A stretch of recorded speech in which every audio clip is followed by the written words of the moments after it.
We ran like young wild furies, where angels feared to tread, and the woods were dark and deep. Before us, demons fled. We checked Coke bottle bottoms to see how far was far. Our worlds of magic wonder were never reached by car. We loved our dogs like brothers, our bikes like rocket ships. We were going to the stars. To Mars, we'd make round trips. We swung on vines like Tarzan and flashed Zorro's keen blade. We were James Bond in his Aston. We were Hercules unchained. We looked upon the future and we saw a distant land where our folks were always ageless and time was shifting sand.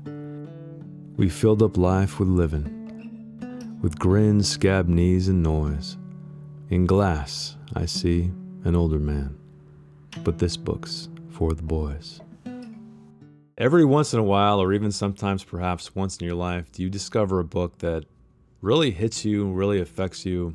It feels as if the author put everything of himself or herself into the volume, and, well, this book is it. So before I go to gushing about Boy's Life by Robert McCammon, let us first talk about what this book is about. What is the hook? 1964, Zephyr, Alabama. Corey Mackinson is 12 years old, in the throes of growing up, when he and his father witness a car drive into a lake. Corey's father dives in to save the man, but discovers that he's already dead, handcuffed to the steering wheel. This event is just the beginning of what will shape a young boy's life forever. So what did I think? Well, I love this book, but let me try to do it a little bit better. Let me try to convince you, to persuade you to read this book, because I think everyone should read this book. Let's start with character, and let's start with Corey Mackinson. So Corey Mackinson is our protagonist. We begin the story, though, before the story. He's older, he's a grown man, he has a family, he's looking back at his life, and that is the bulk of what this novel is. It's about him looking back at the year 1964, at all of these crazy things that happened through the lens of a young boy. And I cannot stress this enough, is that the POV in this book was just absolutely genius. So it's first person, but he does some interesting things with that first person POV, which I'll talk about in the writing section. But Corey is kind of like, he's kind of like an everyman. And I know that may sound weak to you, but really Corey exists for us to relive these experiences, because hopefully, I really hope you out there got to experience the years of, being 10, 12 years old, roaming the streets of your neighborhood, riding on bikes, discovering dirty magazines out in the field somewhere, because that is really what this book evokes. It is looking back on a time just like that. Another thing that I love about this book is that it took place in 1964, but I did not grow up in 1964. When I was Corey's age, it was like 1988, I think, 89, something like that. So I grew up in the 80s, but everything in this book felt like exactly what it was like for me growing up as a kid. With that said, I don't want you to think Corey is a boring character whatsoever, because he's a good kid. He has wants and desires. He's almost a stereotypical kid of this era, I think, but that's totally okay, because that is exactly what he's supposed to do. He's supposed to be our proxy to experience this story. And we laugh along with him, we cry along with him, and all of the other spectrum of emotions that I experienced while reading this book. Let's talk about his dad briefly, Tom Mackinson, because another thing I love that McCammon does in this is that he's able to capture what it's like as a father looking back through the eyes of a young boy at his own father, and kind of understanding his dad from a different perspective. Because, when we grow up and we're kids, we look at our parents and we think, we get mad at them or we love them or whatever it is. We have like I said, a full spectrum of emotions. But it's not until you grow up and you have kids, or not, even if just through the eyes of an adult, you kind of look back and you can kind of respect what your parents did or maybe what they didn't do. And that's what we get here. We get to see a very tortured individual, because as I mentioned in the hook part, finding this body handcuffed to a car that drove into a lake, it really gets under Tom's skin, and it's kind of like this sickness, this disease that's plaguing him throughout this entire book. And so there's this undercurrent with this character, the entirety of the story, and I love it because it doesn't really get in the way of the story, but it enhances the story. It really brings a lot more subtext and helps draw you further in, and you're always wondering what is going to happen to Tom Mackinson. So even though Corey is our protagonist, Tom, to me, was secondarily a protagonist. And even though he kind of goes off the page, so to speak, throughout this book, because again, we're focused on Corey and his experiences, he's always there, and that darkness is always lingering, and that's what I loved about him so much. Let's talk about a woman, a very old woman. I think she's rumored to be 100 years old or even older than that, who is called the Lady. She's a black woman, and there is some definite racial stuff in this book because, it takes place in the 60s in Alabama, so I'm sure you can see where that might lead. But McCammon, I felt like, plays it differently. I felt like he played it realistic enough. Granted, I didn't grow up during that time whatsoever, but he did not squander the racial tension here. He didn't use it for pure spectacle or anything like that. And the Lady, since she has lived a very, very long time, she's extremely wise, and despite the fact living through even worse times for her people, she is very optimistic, very caring, very kind, especially toward Corey. What I love about her too is she's almost like the town oracle, the mystic. She has kind of a magical quality about her, and I'll talk more about the strange magical realism or the perception that Corey has on his surroundings and the people therein, because it's extremely important to this book. Another great thing about the Lady was that no matter what negativity crossed her path, she always turned it into a positive light. She was always caring, kind, like I said. She was always very understanding. She could always empathize with people. And because of that, she became such a powerful figure in these scenes throughout the book, even when she was seemingly outnumbered and even when she was surrounded by people that clearly hated her. Mr. Lightfoot, my favorite character of the entire book, he worked for the Lady. He's kind of this handyman.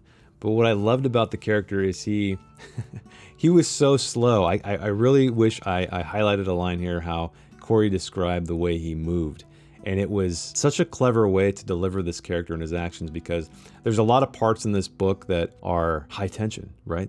There's a lot on the line, but he always moves at the snail's pace. But he is a genius at what he does. He knows exactly what to do. He knows exactly how to fix things, anything, whatever it may be, even craft the most amazing bike known to man. His introduction too is the greatest because Corey does a good deed. He saves this young boy. There's a flood. There's a monster called Moses that is wreaking havoc, right, as the waters rise. He comes by Corey's house and he starts just pushing himself on the mother. Oh, we got to fix this. We got to do that. And she's like, no, I didn't call you. I don't need any help. Nothing needs to be fixed. And he's like, okay, all right. He talks really slow. It was just a hilarious introduction to this guy because he was kind of unwanted, right, in the nicest possible way. He was being pushed away because there was no request there. But you could tell already that the Lady was repaying Corey's actions to his entire family, but in her magical way, because Mr. Lightfoot definitely has a magic of his own. There's such a great part at the end of the book that, again, very high tension, but you can tell that McCammon was foreshadowing that event in such a way by placing this character that operates at a snail's pace so early on. I loved every scene Mr. Lightfoot was in. Vernon Thaxter, he is the son of a very wealthy man in Zephyr, and he doesn't wear clothes. Yes, he's completely naked. People think he's batshit crazy, but again, not everything is what it seems on the surface. So we see this guy from afar earlier on, and we're like, oh, he just doesn't wear clothes. He's batshit crazy. But later in the book, Corey gets to know him a lot better, and he starts to understand him. In fact, this man is a writer just like Corey is. So again, Corey becomes a writer, but the beginnings of his writerly education happen throughout the book. But it's such a great opportunity to show depth here, right? Because we often see people from the outside, from afar, and we judge them. But it's not until we get to know them and really see what kind of shape the person they are that we can at the very least understand them. Vernon Thaxter was a hell of a card to play, Mr. McCammon. He started off as a crazy naked guy and turned out to be a very deep and understandable character. So fantastic character work overall. Every single character felt like they could be the hero of their own story. I would love to read a book about every single one of these people because I can't imagine the stories they have to tell. Let us talk about plot next. And as I mentioned, the beginning of this story is Corey Mackinson as a man. He's got a family. He's a writer. He's not a famous writer. He's a published writer. But he's setting the stage of how we should perceive what is to come, right? The main story, 12-year-old Corey. And I'll talk more about that when I talk about the writing. But just know that it's so ingenious. It's so ingenious. Speaking of genius, let's talk about the structure, because he structures this book, this narrative, in 4 seasons. It begins with spring, it ends with winter.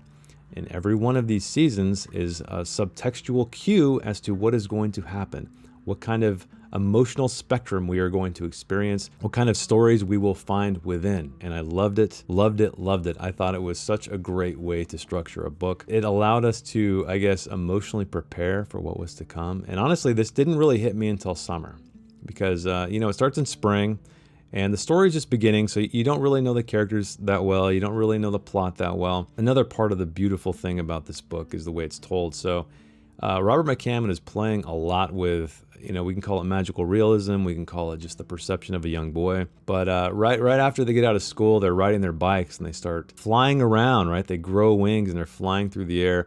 I don't want to say much more about it because I want you to experience it for yourself. But what was so great about it is it captured the joy of the first day of summer. I remember it fondly. I remember just thinking, wow, 2 whole months before I have to go back to school, I can do whatever I want every single day, no homework, man. And he captured it beautifully here. That's another thing that I have to say about this book is that Robert McCammon really remembered what it was like to be a young boy. And I think that's why this book, again, is so powerful because, as I mentioned earlier, he poured himself into this thing. There's so much in this book, though. I don't want to spoil any of it for you. But there's, like I said, there's tales of this monster living in a lake that we get to experience. There's a beautiful young woman that Corey has a crush on. There's the cool bike scene I mentioned. There's a gunfight. But outside of that, the plot is always engaging. I never found myself bored in this book. I was always wondering what mystery was lurking around every corner and excited to get to the next season to see how that would affect the story and the character development. Again, if I haven't mentioned it already, I love this book. All right, let's talk about the writing next, or as I like to call it, the cinematography of the novel. It's so difficult to talk about this book in sections because everything is interweaving. It's told in first person, as I mentioned, and there's a lot of limitations with first person because we're telling a story from a single POV, and that is Corey. However, in this book, it is through the lens of a man, a grown man, looking through the memories of himself as a child. So he's looking through a blurry lens of time. And that really helps this story. But not only that, he sets us up a little bit. He mentions that things may have not happened the way he quite remembered them. And he also does this ingenious thing, which he mentions in the beginning of the book, so it doesn't hit us upside the head when we get to it,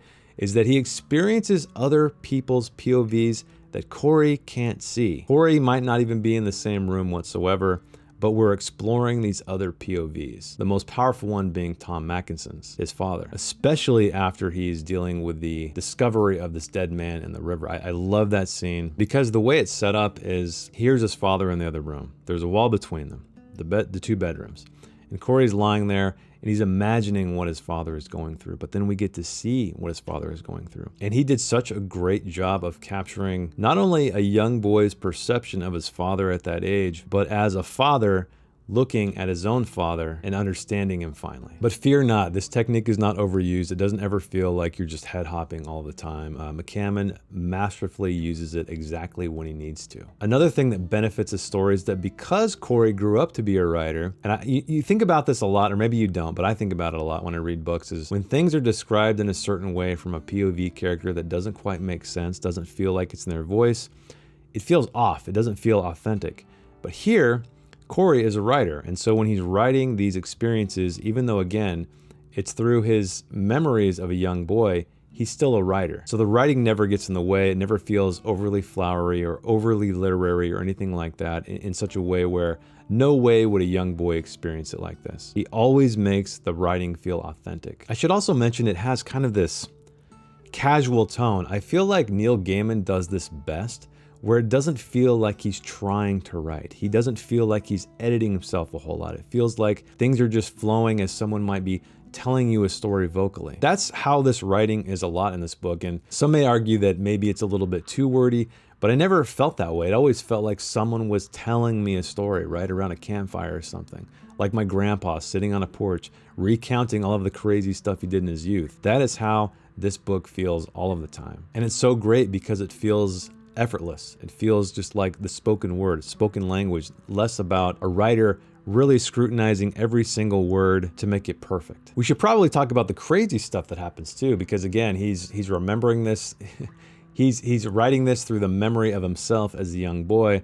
So things aren't always what they seem. And I'm sure you out there have some crazy memories as a child of creatures or strange things you've seen, or magical events or aliens or who knows what. And he capitalizes on this greatly because it allows him to not just tell a straight ordinary story. It allows him to do some fantastical things. But again, it's never overused. It's always used in the right proportions, which is why I'm going to give Boy's Life by Robert McCammon a 10 out of 10.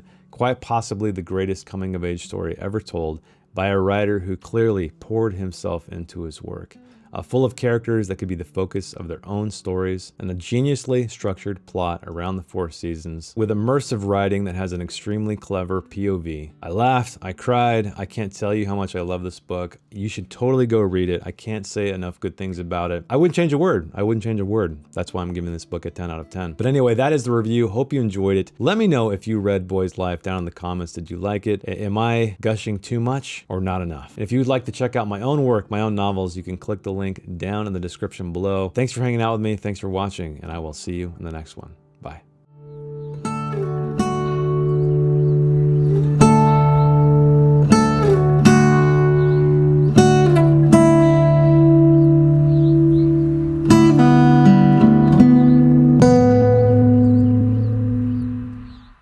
Hey, what are you still doing here? Loyal viewer watching all the way until the end. I've only done this one other time, and that is give away the copy of the book that I reviewed, because very, very few books hit me like this one. And so I want other people to experience them. So I would love to give you a free copy of Boy's Life if other people haven't already won. So go down and check the comments below. And as we know, Robert McCammon in this book said, "In glass, I see an older man, but this book's for the boys." So why don't you tell me, what decade did you grow up as the age of Corey Mackinson? So about 12 years old. What was your favorite memory, your fondest memory of that age? And also tell me why you would like to read this book. I'm going to randomly select one of the comments down below in about a week's time, so keep an eye out. Good luck, and thanks again for the support.